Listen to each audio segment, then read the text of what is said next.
And welcome to the Week 7 NFL Watch Party. I am your host, Jason, and with me, as always, is my boy, my friend, my confidant, my secret man slave at Dirty Jobs 21. I thought you were talking about Eli right there. I was like, damn, dude, that's deep. Like he likes you more than he likes me, Eli. How are we doing this evening, guys? Well, so you're my man slave. Eli's your man slave. I wouldn't go there. Right. Eli came on because he knew we were doing undercarriage talk again this week, so he wanted He's to like, get that right away. Yeah, he was mad he didn't get it on that last week. So, Broke my heart. so with us also is Eli. He's our producer, usually behind the scenes. He was wearing such a cool shirt, he had to be on the show. The Catalina Wine Mixer. Fucking Catalina Wine Mixer. Yeah, Is there a fucking better Catalina movie? Wine. Is there a better movie than Step Brothers? There's hardly a more quotable movie than Step Brothers. I guarantee it. So, we're here to talk to you guys about what you guys need from a Monday night game that features the Bears and the Rams. What we got wrong yesterday, which You went full on robot, buddy. did I? All right. So, I'm not sure where I went robot, but we're Right. here. Like right away, you're like, don't down. Like I started even dancing there for a second. Domo Origato, Mr. Robot. No, right? All right, so we were going to talk to you guys about what you need on a Monday night between the Bears and the Rams. We want to talk to you guys about what we got wrong yesterday, what you got wrong yesterday, what other people got wrong yesterday. We want to just kind of get an idea from you guys where the fantasy industry let you down. So give us a call, type us up in YouTube, on Twitch, and let us know. Before we get started, wanted to mention you can catch all of Sleeper Wire's content on at Sleeper Wire Show or sleeperwire.com. We got all kinds of cool stuff, new articles day in and day out from our amazing writers, something that Steve SPAC21 on Twitter is heading up. We've got an amazing stable of writers that puts out great content every week. I want to mention we've got a really awesome Sleeper Wire swag shop now. I keep petitioning to get a Sleeper Wire thong, and I see Hoos in there, our boss Hoos in the chat. He's watching. Hoos, I know you have the power to do it. Pull the trigger, man. Let's get that thong going. I want to mention that we are always happy to mention Pristine Auction, where you can get autographed sports memorabilia, authentic, awesome sports memorabilia. George and I run a lot of charity leagues, and every prize we get, we buy from Pristine Auction because it's the industry standard in authentic sports memorabilia. So we love the guys over at Pristine Auction. They support us, and we want you guys to support them. So with that said, Mike, Eli, what are you looking forward to in tonight's game? Do you guys need anything in tonight's game to get that win? As long as Allen Robinson doesn't have two rushes that he fumbles and gets -6 yards, I am fine in the one contest that's still kind of up in the air. I should be good.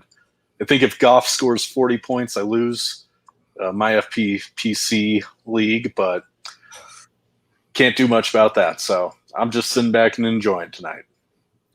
I could really use David Montgomery to catch a case of COVID in the next about 10, 15 minutes here. That would be great because I think I've got this guy beat by like 3 points, and he has David Montgomery still to go. So pretty sure I'm just going to chalk that one up as a loss. Unless, of course, COVID. I mean, hey, it's 2020. Come on, COVID. 10 minutes. I honestly need the Rams defensive line to catch a case then, because I need David Montgomery to blow up to win in Scott Fishbowl. I don't think it's going to happen, but no, okay. I'm willing to give the Rams. I'm willing to give my COVID energy to the Rams for that. Dude, Scott Fishbowl's a big win. My win's not that big. Who cares about my win? I think I'm like 4-1 in that league anyways, or 5-1. I mean, you're only talking about 3 points. I need a bunch, so like neither one of it's really realistic. How many are we talking about? 5. I think the Monkey Knife Fight fantasy point line was 14.5 on him. So are we talking like a 20 or a 30 point game? What do you need? I think I need around 18 or 19. I have to go look to see what the exact number is, but it's not unrealistic in general. It just based on the way he's played this year, it's pretty unrealistic. I would bet the under on that, by the way. I would, if I had the ability to go back and bet the under and not take him, I probably would do that. I'm confident. I took the over on that 13 or 14 point line on Monkey Knife Fight. With how many targets he's been getting since Cohen went out, he is just great. He's been producing. He's been getting 5 catches a game and all of the rushing work. No one's vulturing from him. I think your chances are great. I appreciate that. Listen, I've got one guy on this side of me who is an optimist. He's a glass half full guy. I got Mike over here in the shadows. He's a glass half empty kind of guy. And we're going to go with glass half full every single time. Plus, I have to mention that shirt again. Hey, can we sell Catalina Wine Mixer shirts on our swag shop? I don't think we own the copyright there, but you know what? I don't care. Like Sleeper Wire Lena, no. Sleeper Cat Lena. We got to figure some way to like change it, and then we can do whatever we want. We'll figure that out. We got smart guys that talk to us about our show after the show. So Mike, I do want to start a segment. I think we did it last week of what your biggest miss this week was. So to put you on the spot and have you go first, what's your biggest miss this week? Probably James Robinson. I think I was telling people I didn't expect much out of him yesterday. But then I think I turned around and I said, and since we've been so down on him, I'm going to play him on daily today. You did. And so I did, and I'm very happy I did. And, but it's how it came down. It's how it worked out. He had a huge game. That game was a big, high scoring contest, and I didn't really see that coming out of either side there either. So it was good to see him staying and getting back in that form and, kind of battling back against what I thought was possibly some defensive coordinators figuring him out, but he still has a lot of tests to pass before I'm really fully on board with the guy. And I agree with that. I think I read a thing in PPR. He's got the second most points for any running back. So I guess saying don't play him was probably a bad idea, but I did the same exact thing you did. And I'm gonna bring up. Oh yeah, so we've got to talk about Captain Daly, but first I want to mention at BFTGO, is this where I come to complain? You're in my bedroom, so this is usually where you complain and come. But I don't know if I should be. Look at Eli. Eli's reevaluating his life right now. He's like, what did I get myself into here? He really is. And thanks, George, for just backing up what I said. Welcome to 2 minutes ago. I know there's a delay, man. Don't at me. I do want to mention that you can give us a call at 205-797-5337 or 205-79-SLEEP if you want to call into the show. And then, George, this bedroom has seen such disappointment. My parents owned it before I did, so you don't even know. It probably saw me get conceived. So, oh my, that's probably right where you did. Not literally this bed because we bought our own, but yeah, the bed was right here. Yeah. So that's rough. 2 generations of disappointments conceived right in this. Anyway, I love my kids. So we're moving on from that. I see Al's in the chat. What up, Al? He's laughing and sculling, and I guess Al couldn't be on, but I do want to talk about Captain Daly. We talked about him on Sunday. I was going to see if Mike remembered his name, but it's Marquise. Was it Callaway from New Orleans? From the Saints? Yeah, Marquez Callaway. Yeah, so we actually recommended to Curtis to start Marquez Callaway over, God, I can't even remember the name of the guy it was in a deep 16-team league, and it was Marquez Callaway it was the Bud Light guy. Or the Bud Light guy, and we picked Callaway, and I think he got Curtis in a PPR 10 points. So, if you're digging that deep to get a start, man, 10 points out of I think better than that. I think he was like 6 for 70 or something like that. He I'll had look it up. He had a touchdown called back too, which man would have really made Curtis's day. Can you imagine if that didn't get called back on penalty? Right. As I was like, dude, we almost just blew it up with that one. So I'm expecting they've got guys that are still starting like Emmanuel Sanders because maybe, you know. So I don't know, man. Like that was a call that, I mean, put it on Curtis though, because he had the guy, right? Right. Yeah, that was awesome. And I'd like to take credit for a lot of Curtis's wins, especially after Sunday morning when he asks us 40 questions. So I love to take credit for Curtis's wins, but I've never mentioned that guy in my life. So 8 that for was 75. 8 for 75. Yep. So that's a solid 15 points in PPR in that depth of the league. Good day, man. That's a hell of a good day. He had to have won. We'll find out Sunday. We certainly will. So Eli, I know you weren't on the blitz with us, but what call did you make this weekend? What guy did you start that really fucked you? So I almost got cut from a guillotine league due to running the Josh Allen and Stephon Diggs stack in addition to the Mike Evans play. Oof. Between the three of those guys, I think I had low 20 points.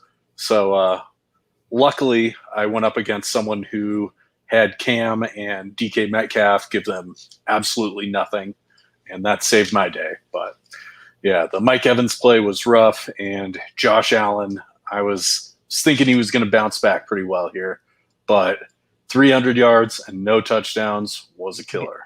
Against the Jets, man. How can you not finish those drives? Something was just always stopping them up.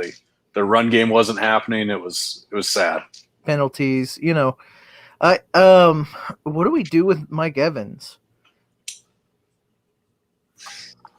Drop him. Do you drop him? I listen to a certain Twitter account, and I feel like no. I don't think you can drop Mike Evans. I don't think this is a situational thing. Like, there is something that I do not like about Tom Brady, and this is exactly it. Is guess who I'm going to throw to? Guess who I'm going to hand it off to? Guess what I'm going to do today? And it's never the same exact thing twice. And I think that's maybe what makes Tom Brady so good at what he does, is because he can just shift to anybody, do anything. Next week, Scotty Miller is going to be a guy we're talking about that. Why is he even on your bench, right? And he just went off for 80 yards and a touch yesterday as well. And I mean, we're talking about, oh man, I should have started him. I should have, but what am I going to do about Mike Evans? Dude, Mike Evans is obviously a way more elite talent than Scotty Miller. He's even probably up there with Chris Godwin. I think that Chris Godwin is still the best receiver on that team. And even he's seeing like odd low targets for his what he can do, what he can pull off. Now he's still pulling down Chris Godwin style numbers, but not like we were seeing with, like, say, Jameis Winston or anything like that. So, I mean, there's a lot of things I don't like about Tom Brady, and that is his ability to spread the ball on an offense. He'll throw it to 10 different people in one single game, which is amazing for football, amazing for winning. And Tampa Bay is I can tell you this, one thing we learned yesterday, I feel like, and this argument just kind of was there, and I feel like we saw a major separation or a major gap in there, was who's better, Bill Belichick or Tom Brady?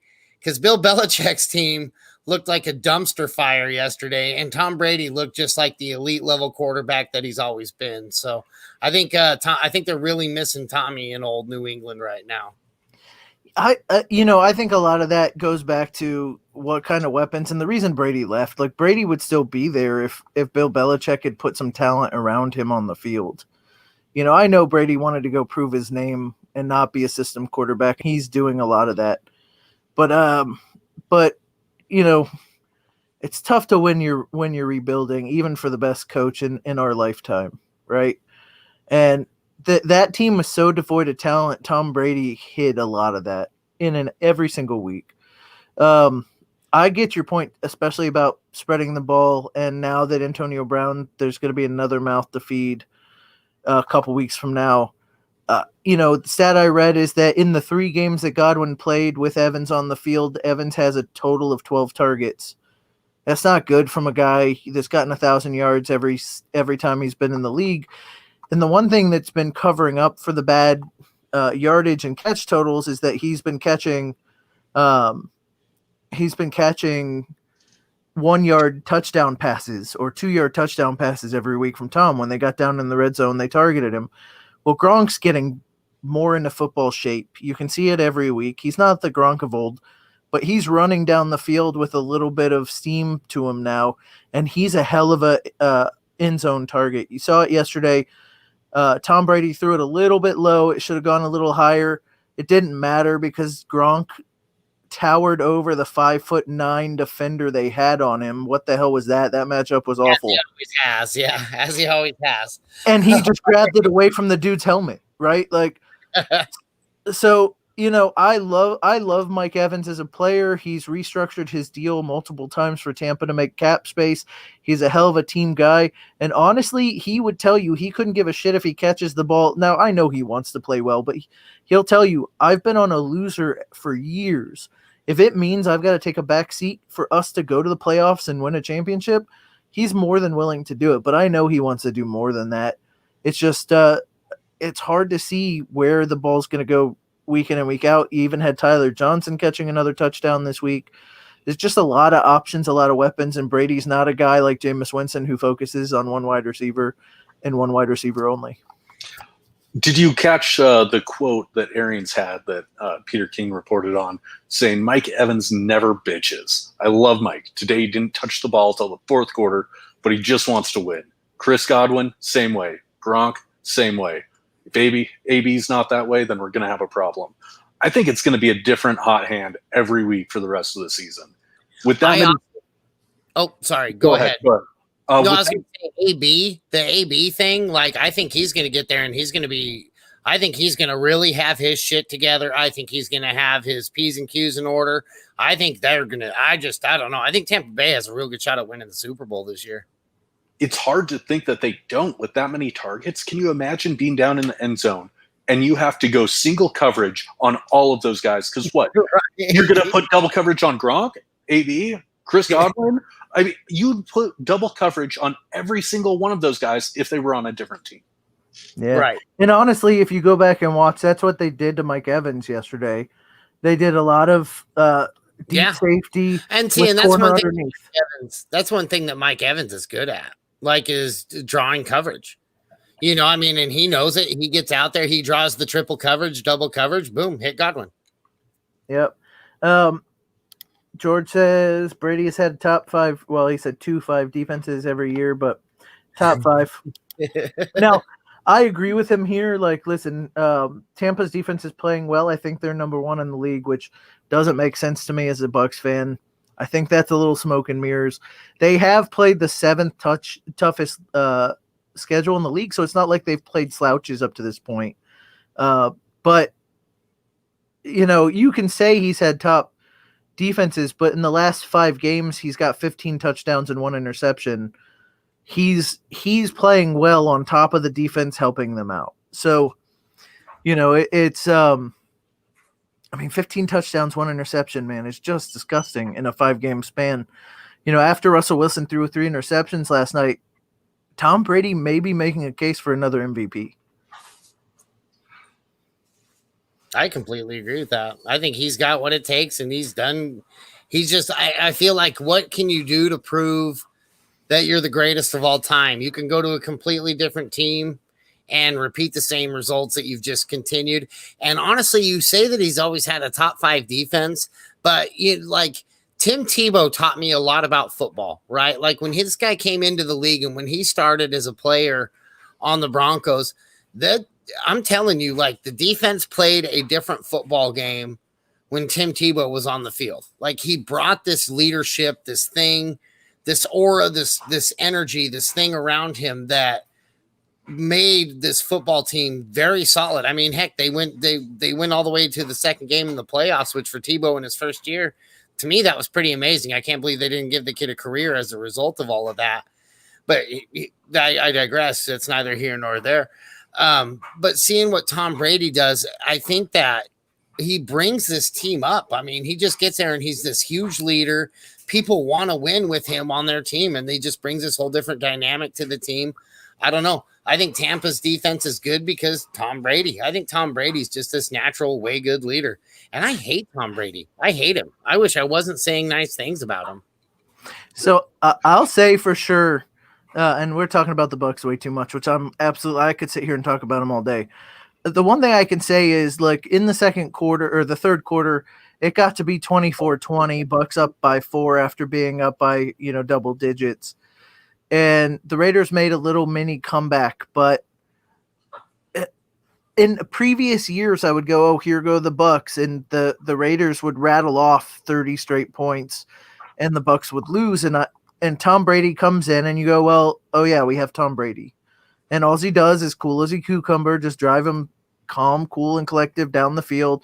Throws a beautiful pass to Godwin in the end zone, gets another touchdown, and then just trots off the field like he'd been there before. Yeah. We are waxing poetic a bit much about Brady. Like, how much of that game do you have to give to the Raiders not getting a full week of practicing? Their offensive line and their whole offense kind of got their practice week screwed up with the whole COVID scare. Do you think it would have been a different game script and a different story if they wouldn't have had Trent Brown being positive? Maybe and maybe not. And here's what I'll tell you. If you go back and watch Aaron Rodgers 2 weeks ago and you watch the Raiders this week, they both jumped out and scored 10 points right away. The first two drives were really – that offense pushed our defense around, right? Even with all the screw-ups. What I have noticed about the Buccaneers is when that defense plays against a team that has scripted plays where they know who they're going to throw the ball to, they know what plays they're running, they come out and they say, okay, we have 2 drives of scripted plays. They can be beat. But when these quarterbacks have to figure out the defense that Todd Bowles is throwing at them, and the plays aren't like the ones that they've practiced all week, as this is how we're going to run it, this is what it's going to look like, teams have pretty quickly fallen apart after those scripted plays. I think Todd Bowles is doing an amazing job hiding coverages, hiding blitzes, hiding their personnel packages, and the defense is getting to quarterbacks. I don't think they sacked Carr as often as they did 2 weeks ago with Rodgers, but they got in his face and they flustered him. So I think, yeah, I'm sure if your offensive line was healthy, so that makes your team better, right? If you don't have COVID issues with practice, that makes your team better. But I think it fell in line pretty easily with some of the games we've seen before, where once you're out of your scripted plays, like Tampa Bay's defense just did its work. That team's nasty. I love them top to bottom. Like, it's been a while since I've seen. I mean, Tampa's never had an offense this good, ever, and their defense is playing pretty lights out. Levante David, who had a down game this week, and Devin White are 2 of the best linebackers in the league, and they're playing at a stellar level. There was this one time Derek Carr put his foot in the ground, decided he was going to try and run for it. White was covering somebody, saw it, came from 15 yards out, and just pelted him where Carr got 3 yards. Just destroyed him. Man, it's a thing of beauty to watch that type of speed in the linebacker core again. I'm excited because I'm a Tampa fan. We haven't had shit to root for years. I think you probably offended Trent Dilfer when you said that, just so you know. Trent Dilfer off at you right now. Trent Dilfer's wasn't even the I'm going to say this. Freeman was a better quarterback than Trent Dilfer was, and that's how they did Trent Dilfer's quarterback camp and had him doing that quarterback stuff, and I kept thinking, why? That guy couldn't play fucking quarterback to save his life. But he can tell you how to. I mean, he won a championship with the Ravens, so good for him. You know what I mean? Yeah. Good for him.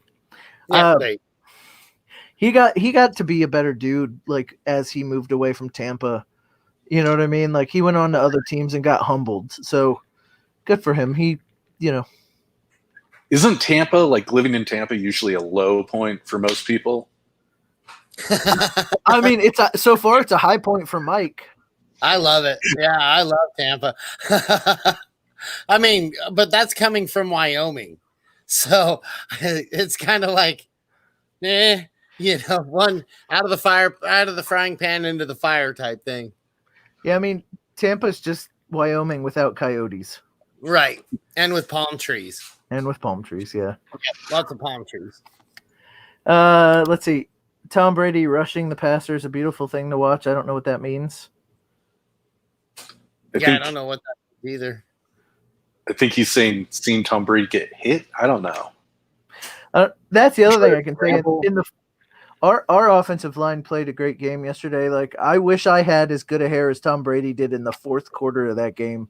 He took his he takes his helmet off and it's beautifully coiffed, still like perfect in the helmet. You don't want to get on Brady's bad side and get beat. Like he'll beat you. He'll get his son out on you. Hey guys, we got a phone call. Caller, you on the line? What's your name? Where you're from? What up, dog? Y'all all right? You. What's happening, Al? How we doing, buddy? What's going on, dude? Well, we're doing good outside of a loss this week, but we're doing good. How y'all doing? Hey, did you end up picking up Deontay Johnson like we told you? You know I did. And of course, I didn't start him. Oh no! Oh no, Al! Oh no! Epic failed there. Did we tell you to start? I feel like we told you to pick him up and start him, but I can't remember. I had to go back and watch now, but y'all definitely told me to pick him up, and I picked him up immediately. And I didn't start him because I was like, okay, see what happens with the injury, and then of course blows up and still gets injured. So injured again. Yeah. Oh well. Chase, I feel you in there. I think I had him on my bench too. What did you say, Mike? I said I go. It sucks because Chase Claypool just became relevant again. Like, right. It's just going to be a flip flop anonymous over there. Well, and I remember Juju though. Yeah, Juju did okay. I mean, it's tough because he's drawing that coverage and letting these other guys do the work.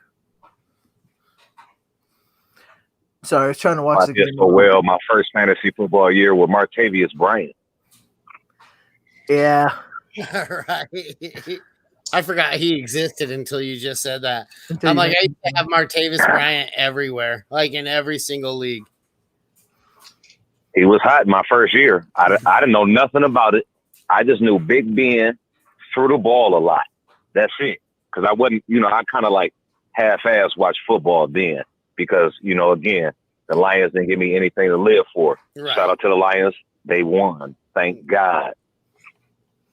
That was a good win, too. But, yes, it was. That was a dirty win. So glad. I mean, it was lucky as hell is what that was. That was Todd Gurley screwing up is what that was. So I saw a stat, and if I remembered where it was, I would I'd throw it out there. But I saw a stat that said that the Falcons have lost 3 games in which, they've lost 4 games in which their win probability was 99%. You know how as the game progresses, they get a win probability. They've lost 4 games this season where their win probability was 99%, and the rest of the league has 3 losses where their win possibility was 99%. Maybe that may have changed last night after the Seahawks blew the game, but Jesus Christ, that team finds a new way to lose every week. Man, I feel bad for them because they actually have the talent. Like, we're over here struggling with a couple decent names. They over there, they got Matty Ice. He's got a nickname. Stafford does not have a nickname. If your QB has a nickname, he should be Sweet. I don't know what's happening in Atlanta. I feel bad. Well, I mean, it was Dan Quinn, and now it's Raheem Morris. I mean, you got Julio, you got Calvin Ridley, but you know what it is. Lots of good position players and no good. Your offensive and defensive line's awful. Can't stay healthy. You got to be good in the trenches, and they're not.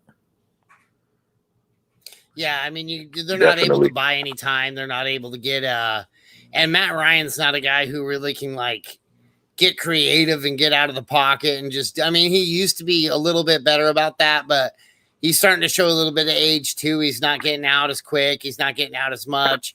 And I mean, that used to be kind of the ideal thing for Matt Ryan to do, right? Is to bail out on the corner and then just huck it to Julio and just throw it like within 5 yards of the guy, and Julio would stick his arm out and grab that thing. And it's just kind of like they lost that dynamic. He doesn't do any of that anymore. It's like they're trying to play football, and this team was never designed to play football, if that makes sense. They're designed to just huck it and get ahead, man, and just do it. I mean, they're like Wildcat Kansas State football, get the ball down the field as quick as you can, score as much as you can. And then they all of a sudden get in this mode where they're like, okay, we're up. Now let's go ahead and hit the brakes. And every time they do that, they just get pummeled. Man. Ever since that Super Bowl, I've lost all faith in the Falcons. I put a lot of money that year. Oh, dude. Oh, my God. I remember saying it's going to be 21-3 before the Patriots even realize what's going on. And I remember sharing a tweet saying that, and I'm like, I told you, 21-3. I'm like, Atlanta, I knew they were going to destroy them. And then they let off the gas. If they don't let off the gas, that game's 56-0. But they let off the gas and let them frickers back in. And, we all know what happened. I was so excited by that game, that Super Bowl. Oh, I called Magic City to get menu advice for my Super Bowl party. I was getting drink recommendations and menu recommendations from Magic City for that. Oh, I gotta tell you, it happened exactly the way it needed to for Tom Brady to end up in Tampa. That's so George mentioned that. I guess so. It all works out for you. Listen, it has. I'm calling it. Tom Brady's gonna play with us for 2 years. He's going to retire, and you're going to think we're screwed. And then Green Bay is going to move on from Aaron Rodgers, and we're going to be like, you know what? We have no sales tax. Come on, or we have no income tax. Come on down. And we're going to have Rodgers for 2 years until he retires. We're just going to run them through here, just like one after. Listen, we will tailor the team to whatever you want, Mr. Rodgers. Come on down. Oh, God. I was reading an article about that, and so a Raiders contract of $30 million or something like that is worth more than a San Francisco contract for $70 million or something to that effect, or a New York contract of $65 million, because they don't have to pay any royalties or anything like that, any luxury tax or the income tax. Yeah. Yeah. So I can't remember how long. Eli, you're looking at me like I'm crazy. I swear to God, I read it 2 years ago. I couldn't even tell you. I don't think I've ever heard of state income taxes being that aggressive. Federal is usually where you're paying most of your income taxes for the large majority of the United States, as far as I know. I could be wrong. I'm not. From what I was reading, because they were saying about how the Raiders, what this article was about how the Raiders are going to get the majority of the talent fast because of the way they're able to structure a contract in Las Vegas as opposed to how you structure a contract anywhere else in the league. It's beautiful in Nevada. My grandpa, he was a resident in Nevada for many years because he didn't want to pay Utah income taxes, which are next to nothing. The place has amazing tax options because of all that gambling money in there. So it's I got family out there as well. So getting into football, getting back to Deontay Johnson, George said that Deontay Johnson is the leading Steelers in targets even after missing game 2.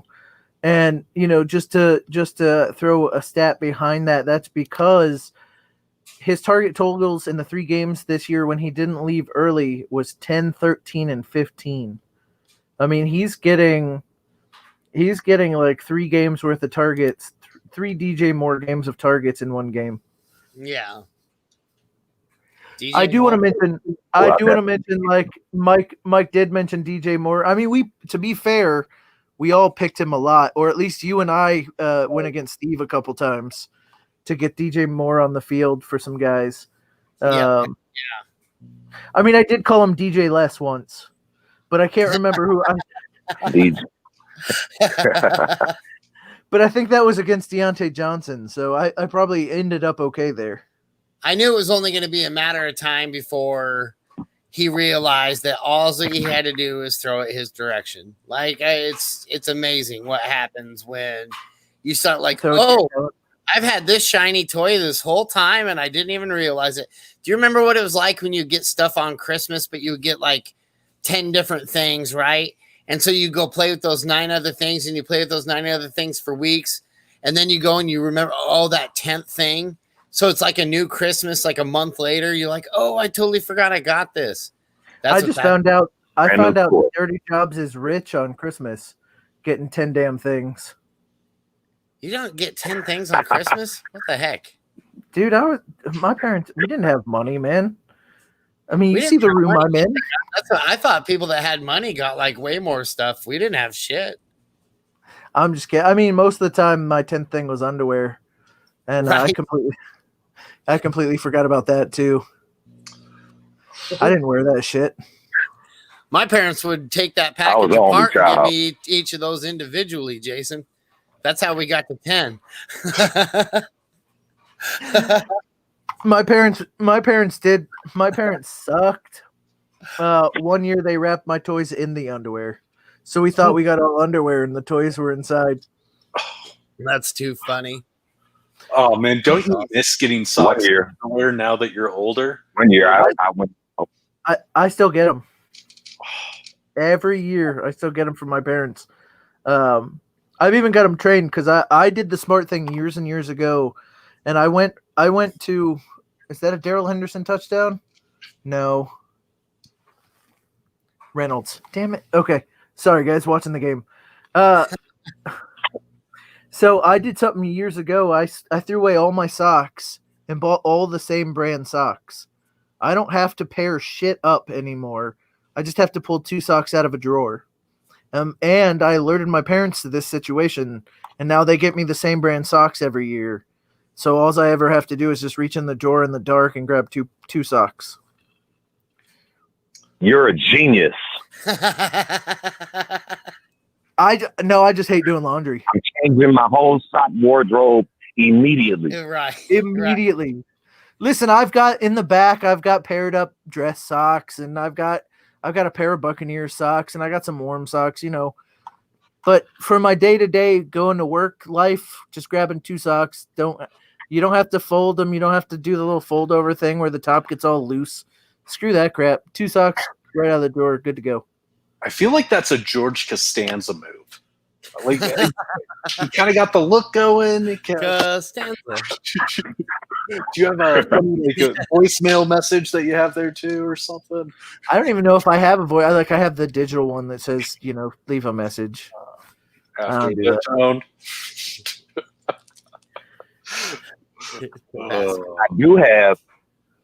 I do have one call that y'all told me to do, and then I did it, and then I sat and looked, and I was like, you know what? No, I want to swing for the fences. But it was James White. So you played James White? Was a complete wash. You played James White, or you pulled him out? Oh no, I pulled him out. But who I pulled him out for didn't do me much better anyway, so it really didn't matter. Mike Williams. Yeah, yesterday. Jeez. Yeah, that was tough. We didn't like Mike Williams. I remember that. Yeah, definitely. What was your other option? James White. We did like James White, but man, that team's a dumpster fire. I think I thought James White was going to be the only bright spot on a bad team. Is he droppable? What's out there? So, I mean, it depends on what we're dropping him for, but yeah. Okay. Any kickers say what's available? Out there? What's his name on San Francisco? Hasty? Jermichael? And with Wilson out, but you know what? Coleman's coming back. Coleman's coming back. That's tough. You may get 1 week out of it. Yeah. So Jerick McKinnon is still out here. He's probably the best. Everybody else is like handcuffs. Brian Hill, Tony Pollard, Latavius Murray. Do you see Coleman? Have you looked for Coleman? You know, Malcolm Brown. Coleman probably has a really low point total and maybe like lower in that sea of people if you look to see scroll if Tevin down a bit. Coleman's. Also, Chase Edmonds Look for might who? be a guy who's lower on that totem pole too. Oh no, he's been picked up in my league. Chase Oh, Edmonds had. Good. But you say Tevin- Coleman? Tevin Coleman. Yeah, Tevin Coleman. Oh, Tevin. He's a cold man. No. Good call, Eli. I forgot about him. So did everybody Oh, he's else. on That's IR. why he said that. Yeah, Boom. he's coming back next Eligible week. return, yeah. You Oh, should be okay. back this week or next. Oh yes. Do you have an See, IR y'all are spot? geniuses. Because you can sometimes turn that spot into a 2 spot too.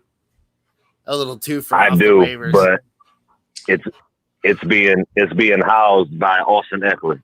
His bum ass. Oh yeah, keep that bum ass on that IR. That's the guy you want on that Exactly. IR. Freaking bum. Okay, then. So, yeah, Tevin Coleman. Eckler this year. Just How wanted to can be you call him a bum when wanted to you're figure out who to keeping open for greatness to come back? Like that's poor circumstance, not his I doing. just wish he didn't get hurt, and I feel like I'm taking my Michael Thomas rage out on Austin Eckler because I swear to God, every team I have this year is Michael Thomas, Nick Chubb, and Austin Eckler. Those are my 3 guys in Oh every my single league that I God. have. No way. Oh, that's my first 3 rounds, dude, in every single league I was in this year. I'm still maintaining, dude. I've been dancing on that waiver wire. We've been getting some W's, but once my team comes back to normal, it's going to be some nasty shit. It's going to be fun. So I do have to throw out You're there. definitely right. I'm going to bring everything back to Tampa. Everything on this show is coming back to Tampa because I'm just that excited. Tampa hurt Mike Thomas. Tampa hurt Christian McCaffrey. Tampa hurt Austin Eckler. I'm just saying. Tampa's Oh, I a don't have man. a point there. It's just bad. bunch Tampa. All I'm back going to to say is Eckler. Tampa hates your fantasy football team. They're That's all. dirty pool. That's dirty pool, Tampa. I can help behind me. I played- Tampa's like right there. George has dropped James White, pick up Mike Evans. Oh, I'm gonna try to go for the Mike Evans guy now. Like Mike Evans has had enough low weeks. I'm like, you know what? I'll take him off your hands. What do you want to do? So yeah, I'll take him because He has 5 or 6 our wide touchdowns receivers so are far this trash year. right now. Oh, he's got TDs, don't get me wrong, but he's also had multiple games where he's had 2 catches for 30 yards. Like it's the Mike Evans owner is nervous right now. I think you can go get him cheap. Very Cheaper cheap. than you deserve to get Mike Evans. Right. Definitely. I heard you guys talking about James Robinson with the Jacksonville game, and it's like I figured it was going to be high scoring, and I couldn't get how many targets did he have? 7 targets, 1 reception for 26 yards. Right. Good old DJ Chark. Right. Dude, Is he droppable? No. He's getting there. He's getting there. He's not droppable because he still has a name, but the If problem Mike is Evans is considered droppable, is DJ Chark also considered droppable? Okay, No. let's get this straight. Mike Evans is not droppable. And Thank you. that's complete malarkey. That is, if someone is saying that stuff, go after everyone they have on their team. Anytime they have a bad week, they stub their toe, fucking, the sky is falling. Get that person for nothing. Like it's not real. The thing with Chark is we all saw how good he could be last year, but one thing nobody talked about was sample size. He was good for a small stretch last year, right?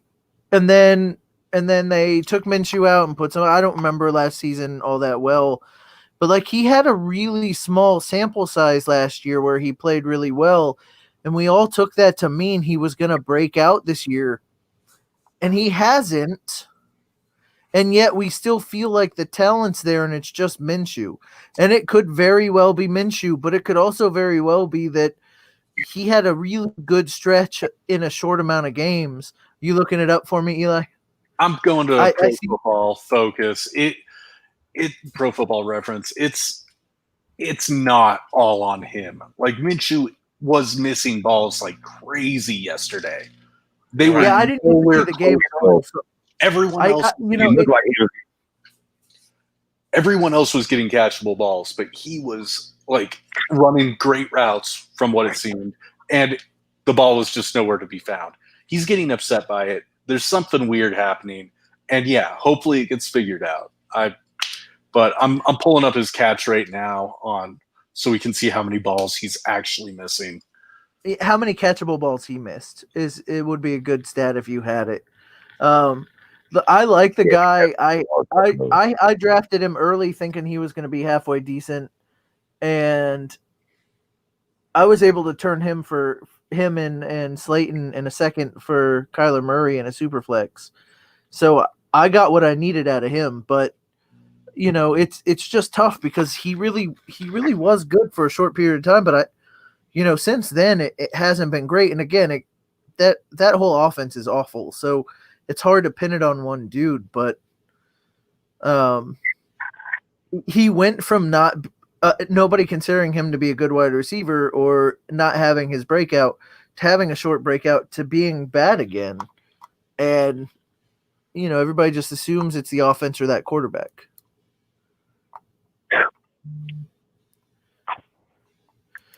So I'm at a position to try to figure out another wide receiver now with as far as he's concerned. But if I got to keep him, I'll keep him. But do I keep Mike Williams? I don't have time for dart throw over there in the Chargers. He was literally throwing it to he was like Tom Brady. Well, so like dirty jobs. Tom Brady just wants to be Oprah with the ball. You get a touchdown. You get a touchdown. That's what Justin Herbert was doing. Because everybody that caught a deep ball in the touchdown was not Mike Williams. So who's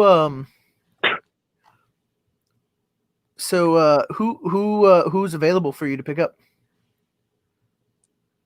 Well, definitely Higgins. My man that came in for OBJ, who I traded away. Go get Higgins. Go get Higgins right now. John Brown. I'll say it again. Go drop Mike Williams and pick up Higgins ASAP. Okay, that'll be one. But yeah, Beasley's out here. I feel like I should drop Chark for Keelan Cole. That's why I'm asking if he's droppable, because Keelan Cole is performing better with less targets. I don't get it. I do not get it. Yeah, I still, because the talent we've seen from Chark, it's hard for me to say to drop him. But if Higgins is out there, man, what else is out there? Because if Higgins is out there, I worry about your league a little bit. Do you want to hear something beautiful about DJ Chark? I do want to hear something beautiful about DJ Chark. Pro Football Reference is telling me right now he has 0 drops this year. Well, okay. 0 drops. So the balls aren't coming to him. It's not his fault he's not getting those catches. I don't know. Some of that could be bad routes or like lazy routes. Some of that could be, just because you didn't drop it doesn't mean necessarily that it's not on you for not catching it. True enough, but yeah. The quarterback situation is bad, so it's hard to judge without watching all the snaps, seeing if he's actually open, seeing what coverage is going up against him. For some reason, my battery's low, even though the computer's plugged in. So I'm gonna have to, when Mike gets back, I'm gonna have to break away, or I'm gonna lose everything. Actually, Al, why don't as a guest, why don't you talk for a minute so I can go see why my computer's plugged in, but this thing ain't charging, so I don't lose the show. You got it. So you got it, homie. Welcome back, Mike. You can. I gotta figure out why my computer's plugged in but not charging. So I'll be right back. Okie dokie. Okie dokie. Me and I will run it from here. And of course, our buddy Al on the line. On the line still. You got it. Who's your what is- biggest guy this coming week, Al? Who are you most excited about? Oh, as far as For fantasy plays, far as who are like, you most excited about? Yeah. Well, I'm always excited for Josh Allen, even though for whatever reason against the Jets, he didn't give me anything. I am willing to put my top dollar that he's going to ball crazy on New England this week. So I'm excited about that. I'm excited CEH finally got the touchdown or another touchdown by the time I was the owner of it. But now I'm slightly worried about this Le'Veon Bell stuff. You know, with the whole snow game, thought it was going to be way more running the ball on both sides. And I know Denver has that stout run defense, but it just seems like, you know, Patrick Mahomes is still able to just throw the ball no matter what the conditions are.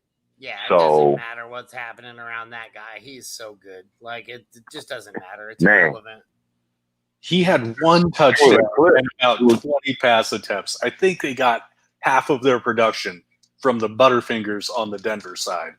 And I'm a Yeah. Broncos fan. I was Same. yelling at the TV, cursing up a storm. It was no good. When you Look. said the Broncos rush defense, did you think what defense? Because that's what I thought, and I'm a Broncos fan too. I was like, Only God, with the that's- run. Only with the run. They're like Tampa Bay. They do somewhat of the best against the run. But I wish they would also say on paper that the offense does not know how to hold onto the ball. Because I was right there with you, Eli. I was like, oh my, because I thought I was going against the Kansas City defense. My opponent had them in, but he swapped them out and put the Rams back in. So I was thankful, but it didn't matter. I still lost. My best lineup, I still would have lost. I had Josh Allen, David Johnson, CEH, DJ Chark, T. Higgins, thank God for T. Higgins, Jonnu Smith, don't know what happened to him, disappearing act, Mike Williams, the kicker for Atlanta, Young Ho. I'm done with him. I hope George is still listening. George is still listening. No more Young Ho. It's a Young Ho ban. Are you switching to old Ho? He's done me wrong. He's done me wrong. He is a naughty, naughty little Young Ho. or young, Naughty little Young non-promiscuous. Ho he is. young non-promiscuous. That's Yeah, another young non- opposite way. Exactly. Exactly. There ain't no. And it Ho started there. off great because I had the Eagles defense. I thought I was about to take this whole week. And nope, I lost. So 4-3, whatever. I'll be 4 for 5th. The top 6 go to the playoffs. As long as I stay in that little range, I'll be good. Yeah, I thought I'm I was- looking. I am also looking forward to Dobbins this week off the bye with Mark Ingram having an injury. Here's hoping I got me another running back because they're all dying. I got Mixon, Austin Eckler, CH, and David Johnson. Alright. That's a whole bunch of. It would have been good at the beginning of the season. Yeah, well, at least Austin Eckler, he's Man. only a couple weeks out too, right? Like, I believe they're targeting him for week 9. The last report I saw was expect later than sooner on him. Oh, really? Yeah, because the Yeah, 3 I saw that later as well. in 3 weeks would have been this next week. So later could be instead of week 8, week 9, or week 10. But yeah, I wasn't thinking we were seeing him for a couple more at least. Yeah, no, like I said, I thought that I read he was targeting a week 9 comeback. I have a question for you guys about this Rams offense. What happened to Akers? He had a good game 2 weeks ago, and he didn't have a touch last week. I may be blind, but I don't think I've seen him so far in this game. Yeah, I've been trying to watch. It's been Henderson and Malcolm Brown. I don't know. I don't think they expected to get anything out of Henderson, and then Henderson's been playing well. And all of a sudden that takes the need for Akers to start right away out. And I don't know. They did the same thing with Henderson last year, though. They traded up to get him, drafted him relatively early, and then didn't use him. So it's just weird to go from a really productive game like he had against Washington in Week 5, who does have a decent run defense. Their defense isn't bad.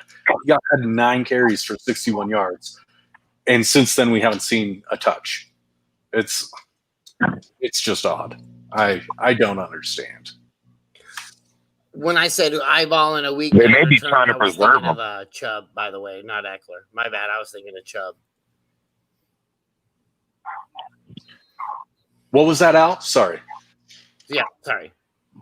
No, I was saying they may be trying to preserve him. After everything they went through with the ever so great before Todd Gurley, they may feel like they have something in Akers, and then like you guys said, excuse me, Henderson is performing at a better rate than maybe what they expected. So there's no rush to put Akers in, so they can pretty much play off of Malcolm Brown and Darrell Henderson right now, and then save Akers for the next wave, probably next year. Just, that's just my thought, because it does. They talked a lot about Akers, and then when the season started, all we really saw was like Brown and Henderson. And since then, that's pretty much all we've really seen. And he did have a good game, but maybe they're like, you know what? Running backs are falling left and right with no preseason. The whole the normality of the season is just not there. So maybe they just want to preserve young dog for future games to come. Interesting. I don't remember seeing too many second round picks ever treated this way, where they're going so slow and easy on them. Well, I mean, to be fair, J.K. Dobbins is kind of going through something similar. I mean, I know being behind Mark Ingram, but hell, even when Mark Ingram got hurt, Gus Edwards got the bulk of the carries. It's not like they rushed to throw. It's not like they rushed to throw J.K. Dobbins in. Now we'll find out this week. They had a bye. We'll find out this upcoming week to see if that stays the same. I don't think it does. I think you give the ball to Dobbins, and then you give the ball some to Gus Edwards like you were before when Ingram was in. But I mean, we'll see. And Swift before the last 2 games, it's not like they were giving him the ball a lot. So the only guy we've seen take a lot of the workload, the only 2 guys, is CEH and Taylor, and it hasn't worked out that well for the Colts. He's done okay. He's not doing great, but he's not doing badly. And CEH is getting a ton of work, but now Le'Veon Bell's there, so we'll see. Hey, look, I got the mute on before I sneezed. Look at me. And then I had to mention it. So, professional giveth and taketh away. So, but yeah, so it's just weird with this rookie class that we thought was going to be so good. It's like multiple running backs in the top 5 aren't getting a lot of the work. Well, and I mean, if you look at it like rookies and how rookies build and how rookies develop and things like that, it's very, very rare that a rookie comes on the field and just dominates. I mean, this is a hard thing going from college to the NFL. We're talking about, like getting your driver's license when you turn 16, and then the next day you're going in and now you're in the Indy 500, and you've better, now you got to win the Indy 500 on top of it. So, I mean, it's a lot to ask out of a guy to get out there, the linebackers are decent in college, right? But they don't have the speed, and they don't have the closing, like say the cornerbacks do. Like say an option works great in college. Why doesn't it work in the NFL? It's because you've got corners that are, 4 flat 40s, and they just get on you so fast, and they can collapse on you so fast that you're unable to get the option out there. You've got too many people against you too fast. And I mean, that's just kind of what these rookies have to look at. I mean, to me, you got like Saquon Barkley, you got Ezekiel Elliott, and that's about the only 2 guys that have stood out even in the past few years that are decent rookies that transited immediately to the NFL. Even CEH has his moments, like he's just now starting to figure out how to score.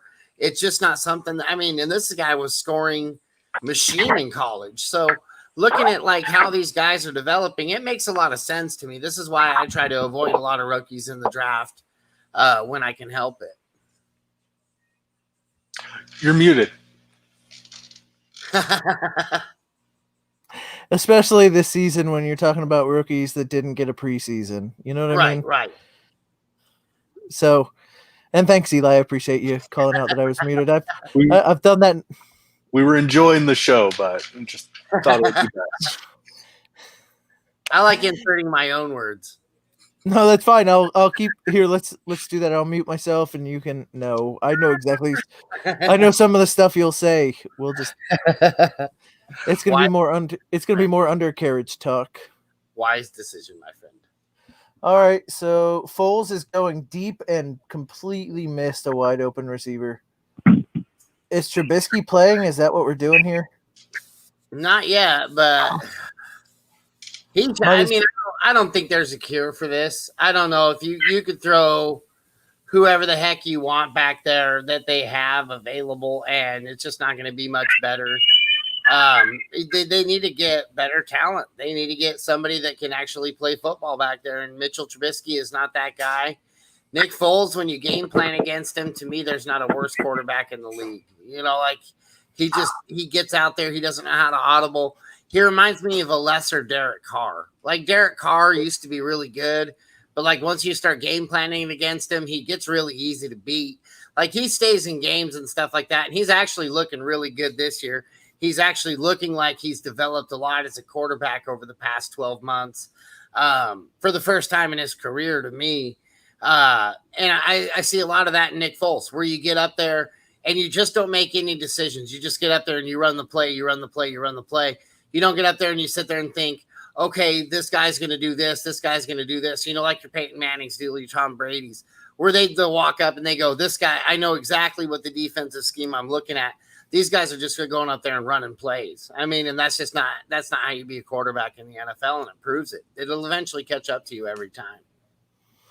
Yeah, it's tough, man, because, like, how much better could they have been if they had picked Cam Newton up?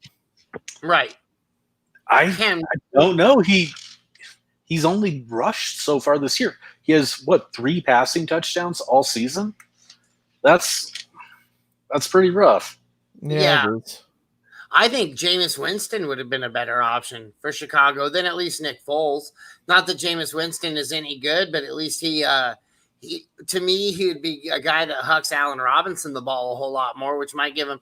And then we're sitting here talking trash on the Bears. They're 5-1? Like they're a winning football team. They beat the Bucs. Yeah, they're getting the job done. So you can't really talk too much trash on them. They're just not getting the job done for your fantasy team. Right. Absolutely. Well, we are. Oh, go ahead, Al. I was gonna say they just gotta. Foles just has to form that connection. I don't know why when Foles went to the Bears, they felt the need for it to be a QB competition. That's stupid. It's Trubisky or Trubisky. Shout out to George. It was no competition from the beginning. It's Foles. He's the best QB we've ever seen because he keeps coming out behind another QB and just outshining everyone that's in front of him. So they already should have had him there, so that way they could have been building that wide receiver QB rapport.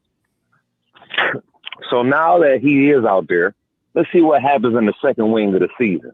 Now, if it doesn't translate and he turns out to be like a Tom Brady over there, and he just wants to give it to everybody, then, oh, well. But that is the type of shit I hate about fantasy, where it's like, okay, you sit there, you read all the summer talks, all the summer camps, even though the less amount we had this year. But you think, all right, Trubisky, he has to go to Allen Robinson. And then, boom, what do? Switch from Trubisky, go to Nick Foles. We don't know who Nick Foles' receiver is. His favorite receiver. We don't know who he was practicing with. None of that. So let's see what happens the second wing. Nick Foles is not a bum, and he's definitely performing better than Cam Newton right now. Nick Foles is kind of a bum. Nick Foles is a bum. To me, I've never liked Nick Foles. I liked what he did for Philly. I thought he was one of the best backup quarterbacks in the game for that reason. But to me, he's just not a starter. Yeah. He doesn't have the IQ. He doesn't have the IQ to be a starter. I just don't think he has it. It's possible, but with his football IQ and his QB ability on the Bears with their coaching staff, they're doing better than the New England Patriots with Cam Newton, their coaching staff. And I would have to say maybe their defenses are a little similar, or at least playing a little similar this year. Chicago's defense is better on paper. I mean, you also gotta say like their offensive weapons are better on paper. Like that's the thing you gotta talk about when you talk about New England right now. Julian Edelman and who? Damian Harris. Right? Damian Harris, Sony Michel, both misses. Like Bird, N'Keal Harry, right? Like, do any of those weapons scare you at all? So, we're talking about a team where Tom Brady covered a lot for a bad team, made a bad team better. They were also playing the Jets and the Dolphins twice a year. The Bills have only been good here recently. So it's not like they go in every year with a tough, like an AFC North. We got to play the Ravens and the Steelers twice each, or NFC South where the Falcons were good, the Panthers for a while were good, and the Saints were good. You don't have that. You have the Jets and the Dolphins, and the Dolphins have gotten better this year, but they were atrocious last year, and they've been atrocious for a decade. Like New England has been a victim of their own success. They keep winning because they had Tom Brady and they played in a bad division, and it never made them face the fact that team was falling apart and devoid of talent. And we'll see. Belichick is a great coach. We'll see how he is as a GM to rebuild a team now that he doesn't have the greatest quarterback of all time. Tampa Bay, great Tom Brady. TBGB. Michigan, great Tom Brady. Michigan, great. That's right. He did go to Michigan like 80 years ago. Back when Giselle Bundchen. 80. 80 years. I feel like he's been in the league since I was a small child. Back when Giselle was in diapers. Back when Giselle was in. Oh, man. So guys, we've gone an hour and 10 minutes. Go ahead now. Should I drop James White for Carlos Hyde if I can get him? I think I would. I don't have a lot of faith in James White. I'll basically drop him for anybody at this point. Well, you were. Indeed. I would take Tevin Coleman over Carlos Hyde, though. Oh yeah, no. Okay, that'll work. I'll definitely be able to get him. So I'll drop James White for him, and I'll drop Mike Williams for Rashard Higgins. Probably won't get Higgins. Wait. You said I thought you said T. Higgins, not Rashard Higgins. No, I already have T. Higgins. Oh, yeah. Don't drop Mike Williams. Who else was available? I thought you said T. Higgins. Eli's making a face because I think you thought the same thing, right?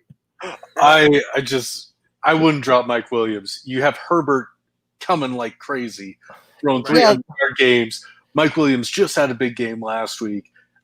You're not always going to have the big shots and 2 touchdown games, but I would much rather have him on my bench than have him on the roster up against me when he has those big games. So I think the thing that we're seeing, and listen, I hope I'm wrong. I think the thing we're seeing is Herbert is going to be a really great quarterback in this league. And I'm not saying he's Tom Brady, but he's doing Tom Brady things where he keeps hitting guys you have no idea what their name is because they're open and on the field. And he doesn't care if it's he doesn't care if it's Keenan Allen, Mike Williams, John Smith from Publix. Like, he didn't give a shit who he's throwing those. What was that tight end he threw to a touchdown to? There was yesterday? Virgil Green for the second one when he Yeah, had the who nasty was the first? angle. The first Right, but who was the first one? was it a It was John? John Peoples. It might have been. Beyond me. I'm just saying, like, he's doing those things where what you want to see out of a quarterback, he's throwing to guys who are open and not caring about names. And, you know, that's great when Mike Williams is your only deep threat, but they've got a couple other guys that are extremely fast and really talented. I don't know. I just I'm okay dropping Mike Williams. I know Eli's not. I wouldn't be dropping him now. Yeah, no, I like a lot of pieces of that offense. I want a lot of the violent pieces. Jalen Guyton, did you guys mention him on there? Like, because he was another guy that scored. Yeah, it was Guyton. Yeah, he had 2 receptions for 84 yards and a touchdown. Yeah, Guyton. baby. Then it was the tight end that got injured. It looked like he really messed his ankle up. He had Virgil Green, a touchdown. Virgil Green, and then done. That's awesome. Parham. Right, Parham. Who? That was the one. So, listen, that's fine. Herbert's playing out of his mind. That guy's he's gonna be a really good quarterback. Like, I'm not saying anything nobody else is saying, but like, I wonder if Miami saw what Herbert's doing and said, "Look, we better get Tua out there so we can show off what we drafted, so we don't look so bad." Because they should have taken Herbert. Look at Mike all yawning. No, that was a big yawn too. I was just thinking about Justin Herbert dreaming Herbert. Do you want to help him get out of the tub? I do. So nobody else saw this because it was in the private chat. But Mike's girl is extremely pregnant, and he had to go away for a minute to help her be a gentleman and help her get out of the tub. So that's where that comment came in. Nothing wrong with that. Nothing wrong with that. Congratulations again, homie. Yeah, thanks, man. Hopefully here pretty soon. Hopefully here pretty quick. All right, man. So I've tried to a couple times. We've gotten into a couple better discussions, but I'm gonna wrap this thing up. We've been an hour and 12 minutes. I know Chris wants to get on here and do the great debate, and as much as I'd like to irk him and stay on here, I feel like if we do, Mike's gonna fall asleep. Might happen. That might. And listen, we talked about it Friday night when I was gonna fall asleep. If Mike falls asleep, we all just shut our cameras down and let it go until Mike wakes up. See how many viewers we can get for Mike falling asleep. It ought to be awesome. I'm a hell of a sleep fighter. So for me, I'm at BFTG Jason. We got at Dirty Jobs 21. Al, why don't you give out your Twitter and talk about your podcast real quick? You got it. It's your boy DJ Please. DJ _PL3 AS3. And then you could tune in. That ain't this podcast. DAT ain't this, spelled the regular way. Had to be different because, it's all kind of people out here on the internet hating. But no, that's me. Appreciate y'all. The Sleeper Wire. Make sure y'all tune in. Friday nights, AMAs. Monday nights, watch parties. Sunday, the Blitz, the Mail Sack, the whole week. All week long, baby. Yeah, that's a great point. We're here for you all week long. We got shows pretty much every damn day of the week. Saturday we rest. We're a little bit different than God. That's okay. We'll let him have Sunday. We'll take Saturday. Eli shakes his head more at me than I think, than anybody else. He you can tell Eli hadn't been on a show with me. So pretty much anything. The private Oh. chat has me looking at seeing a chiropractor, man. I'm just constantly shaking my head at that. So, Yeah, so just think out there, if this is what I say on air, imagine what I say off air. And then come tune in on Friday night, because that is where all of that stuff comes out. It's kind of like, so George and I used to do a show, we kind of still do it sometimes, called Break from the Grind. In season we don't do it because we're on these shows so often, but Friday night AMA has kind of become a break from the grind with a little bit of fantasy involved. So come check that out. It's a good time. We just hang out, we talk.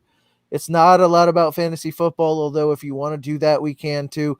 But so anyway, closing this all out, I was going to play Domo Arigato, Mr. Roboto, but I don't know how to do that. So what I'm going to do is I'm going to say good night, everybody. Thank you for tuning in, and good luck and have fun the rest of your week. Good luck. Good night. take care. Oh, yeah.